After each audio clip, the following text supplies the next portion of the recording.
Jungle. Audio Jungle. Audio Jungle.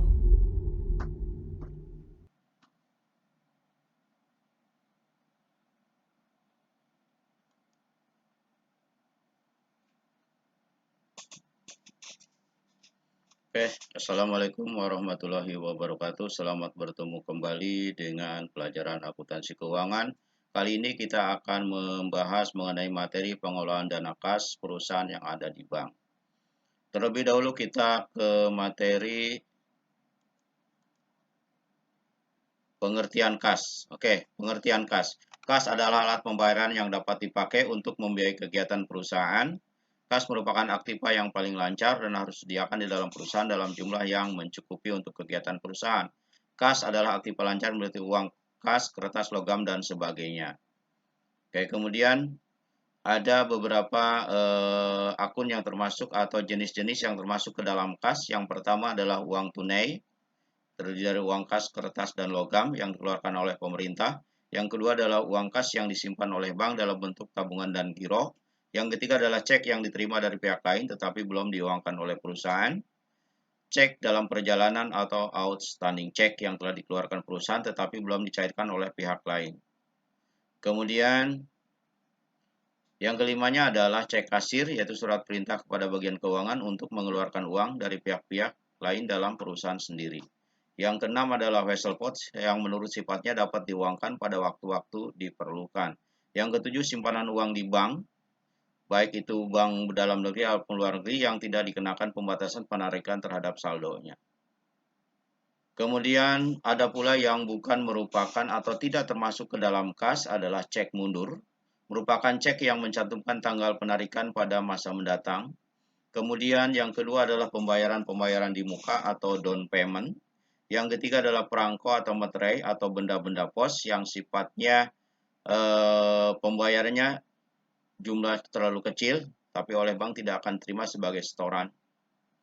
Kemudian deposito berjangka yaitu simpanan di bank yang pengambilannya ada waktu tertentu. Kemudian kas yang disisihkan untuk tujuan tertentu sifatnya terikat seperti untuk dana pensiun, pelunasan obligasi, dan pembayaran dividen. Kemudian yang keenam adalah wesel tagih, yaitu surat tertulis bersyarat kepada tertarik untuk membayar sejumlah uang tertentu kepada penarik pada tanggal yang telah ditentukan. Kemudian karakteristik atau ciri-ciri kas yang pertama adalah dapat digunakan sebagai alat pembayaran atau alat tukar. Yang kedua adalah dapat diterima oleh bank sebagai setoran sebesar nilai nominal yang tertulis. Yang ketiga adalah merupakan harta yang siap dan mudah untuk ditukar dengan harta lain. Kemudian yang keempat adalah kas terdiri dari saldo kas yang di tangan dan di giro yang ada di bank.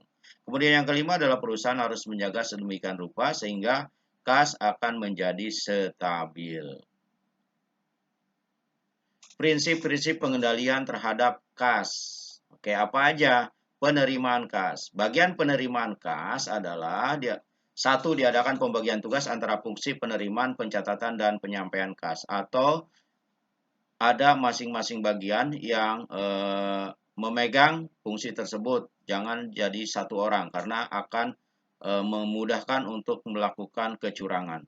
Yang kedua, setiap penerimaan kas dibuatkan bukti penerimaan kas dan harus setor ke bank pada hari yang sama dengan jumlah yang sama juga. Yang ketiga, dibedakan antara fungsi pengelolaan dan pencatatan kas.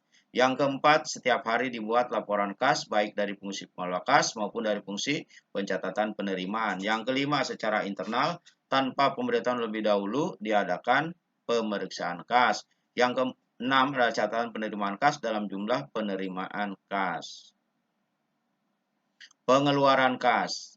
Metode pengendaliannya antara lain, setiap pengeluaran kas yang relatif cukup besar dilakukan dengan cek atas nama perusahaan, penerima pembayaran, atau pemindah bukuan. Yang kedua, pengeluaran kas sifatnya rutin, tidak dapat dilakukan dengan cek karena jumlahnya relatif kecil dan biasa digunakan dengan dana kas kecil.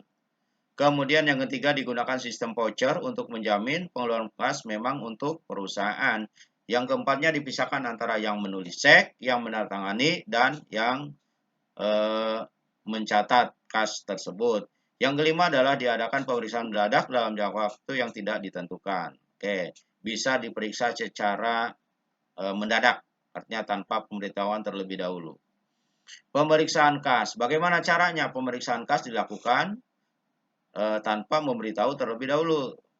Oke, tata cara pemeriksaan kasnya adalah saldo kas perusahaan dicocokkan dengan kas fisik atau dengan benda-benda lain yang ada pada perusahaan. Yang kedua, diadakan pengujian terhadap catatan-catatan dan kegiatan-kegiatan perusahaan seperti kegiatan penyimpanan uang di bank atau pengeluaran uang dengan menggunakan cek.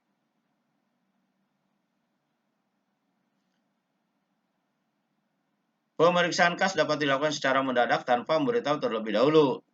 Kemudian, saldo kas perusahaan dicocokkan dengan keadaan fisik. Ya kan, pengujian terhadap catatan kegiatan perusahaan seperti kegiatan penyimpanan uang di bank atau pengeluaran uang dengan menggunakan cek. Mengadakan verifikasi pengujian terhadap catatan-catatan dokumen. Kemudian yang kedua, mengadakan pemeriksaan terhadap fisik kas, yaitu jumlah sama enggak dengan fisik yang ada. Selisih kas. Oke, bisa terjadi selisih kas. Ini penyebabnya adalah adanya uang palsu, kemudian yang kedua kehilangan keliruan pada saat transaksi penjualan tunai, yang ketiga adanya penerimaan pembayaran yang ada uang recehnya, yang keempat kesalahan pencatatan yang dilakukan, yang kelima sebab-sebab yang sama sekali tidak dapat diketahui atau di luar nalar manusia. Kemudian dokumen-dokumen yang terkait dengan penerimaan kas, contoh ada bukti penerimaan kas, ada faktur, ada daftar surat pemberitahuan, ada surat pemberitahuan dari debitur, ada memo, ada bukti setoran dari bank. Prosedur pencatatan transaksi penerimaan kas. Yang pertama, setiap penerimaan kas dibuatkan bukti kas masuk. Yang kedua, bukti kas masuk akan dicatat dalam jurnal penerimaan kas. Yang ketiga, setelah dicatat dalam jurnal kas, tersebut disetor ke bank dengan sebagai bukti penyetoran diterima slip setoran dari bank. Setoran tersebut oleh bank dicatat dan dimasukkan dalam rekening koran sebelah debit atas nama perusahaan. Dokumen-dokumen pengeluaran kas. Bukti pengeluaran kas yang dibuat sendiri oleh perusahaan, faktur atau nota pembelian tunai, faktur pembelian kredit, bukti penerimaan barang, bukti permintaan pengisian kembali kas kecil, dan bukti permintaan pengeluaran kas kecil. Adapun prosedur pencatatan pengeluaran kas, yang pertama setiap pengeluaran kas dibuatkan bukti. Bukti pengeluaran kas dicatat dalam jurnal. Membuat memo perintah pengeluaran cek, menulis cek untuk diberikan kepada kreditur. Setelah kreditur menguangkan cek di bank akan mencatatnya di rekening koran debit atas nama perusahaan. Perusahaan yang mempunyai simpanan di bank atau rekening giro sehingga semua penerimaan kas akan langsung disetorkan ke bank dan semua pengeluaran kas dilakukan dengan penarikan cek. Kecuali untuk pengeluaran dalam jumlah yang relatif kecil, maka transaksi penerimaan dan pengeluaran kas dicatat ganda, yaitu dicatat oleh perusahaan dan dicatat oleh pihak bank. Yang berikutnya adalah rekonsiliasi. Apa sih yang dinamakan rekonsiliasi? Rekonsiliasi adalah menyamakan jumlah antara kas perusahaan yang ada di perusahaan dan kas perusahaan yang ada di bank. Yaitu, rekonsiliasi sendiri adalah proses pengecekan rekening tunai perorangan atau perusahaan, baik catatan penerimaan maupun pembayaran dengan catatan yang sama di laporan bank. Perbedaan saldo kas menurut catatan perusahaan dengan saldo kas menurut rekening koran terjadi karena pencatatan suatu transaksi yang berhubungan dengan kas di perusahaan dan di pihak bank dilakukan pada waktu yang berbeda atau tidak bersamaan.